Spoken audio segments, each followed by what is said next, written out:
Hi అండి, welcome to cutie pie Geethu. ఇవాళ వచ్చేసి మీ ముందుకైతే నేను బెల్లంతో కొబ్బరచ్చు ఏ విధంగా వేసుకోవాలి అనేది చూపించడానికి అయితే మీ ముందుకైతే వచ్చేసానండి.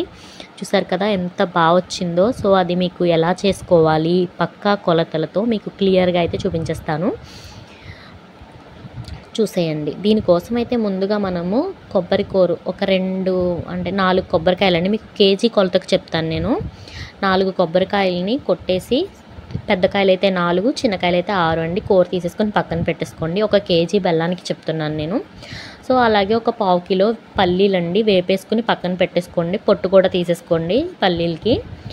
నెక్స్ట్ వచ్చేసి ఇందులోకి మనం వేసేది ఏంటంటే బెల్లం అండి. బెల్లాన్ని ఏంటంటే బాగా చిన్న చిన్న ముక్కలుగా కొట్టేసి అది కూడా పక్కన పెట్టేసుకోండి మీరు. అలాగే నెక్స్ట్ ఇందులో కొద్దిగా షుగర్ కూడా యాడ్ చేయండి, పాకం మనకి బిగడం కోసము. అలాగే ఇందులోకి నెయ్యి కావాలి మనకి. ఇది మనకి 1/2 కిలో నెయ్యి అయితే సరిపోతుందండి. పంచదార కూడా 1/2 కిలో తీసుకోండి.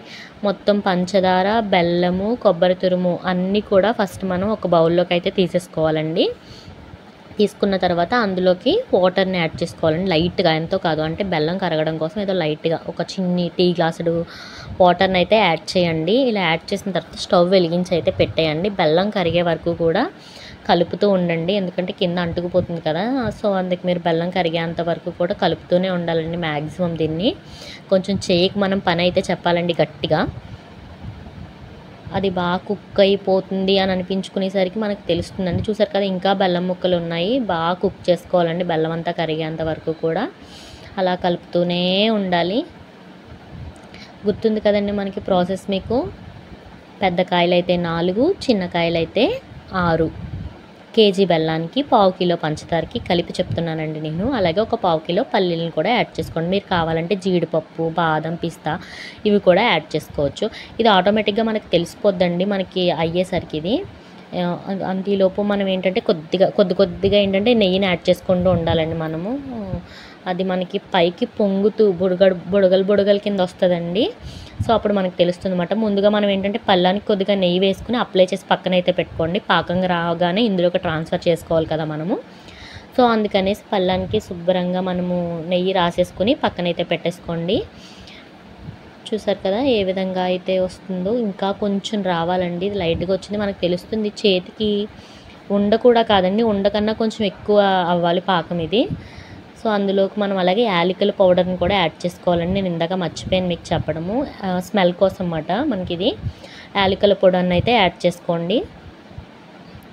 అలాగే ఇందులోకి మనము ముందుగానే పొట్టు తీసి పెట్టుకున్న పల్లీలు ఉన్నాయి కదండి, వాటిని కూడా మనం ఇందులోకి అయితే యాడ్ చేసేసుకోవాలండి. అలాగే ఇంకొంచెం నెయ్యిని కూడా యాడ్ చేసుకోండి.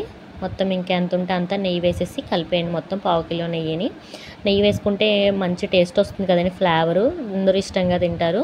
సో ఇలా అయిన తర్వాత మనకి చూసారు కదా ఉండ పాకానికన్నా కొంచెం థిక్గా రావాలండి పాకం మనకి. సో ఇది ఇలా పళ్ళెంలోకి అయితే మనం వేసేసుకొని నీట్గా స్ప్రెడ్ చేసేసుకోవాలండి ఈవెన్గా. మొత్తం పళ్ళెం అన్ని వైపులకి కూడా ఈవెన్గా స్ప్రెడ్ చేసేసి ఒక 2-3 గంటలు దాన్ని వదిలేయాలండి. ఇలా స్ప్రెడ్ చేసిన తర్వాత చల్లారిన తర్వాతే మనం పీసెస్గా కట్ చేసుకోవాలండి. పాకం ఏమాత్రం తేడా అయినా అచ్చు పొడవైపోద్దండి, మీరు కంగారు పడొద్దు పొడవైపోయిందని. మళ్ళీ స్టవ్ మీద పెట్టి మీరు కావాలనుకుంటే మళ్ళీ కొద్దిగా వాటర్ వేసి మళ్ళీ పాకం వచ్చేలా చేసుకోవచ్చండి. చూసారు కదా మేము ఈ షేప్లో అయితే పీసెస్గా కట్ చేసుకున్నాము. చాలా అంటే చాలా బాగా వచ్చిందండి, టేస్ట్ కూడా చాలా బాగుంది. మీరు కూడా ఒకసారి ట్రై చేసి ఎలా వచ్చిందో నాకైతే కామెంట్ చేయండి. చాలా అంటే చాలా బాగా వస్తుందండి. ఇంకా ఇలాంటి మరిన్ని వీడియోస్ కోసం అయితే నా ఛానల్ని చూస్తూనే ఉండండి. అలాగే సబ్స్క్రైబ్ చేయడం మాత్రం మర్చిపోకండి. ఓకేనా? Keep watching. Bye bye.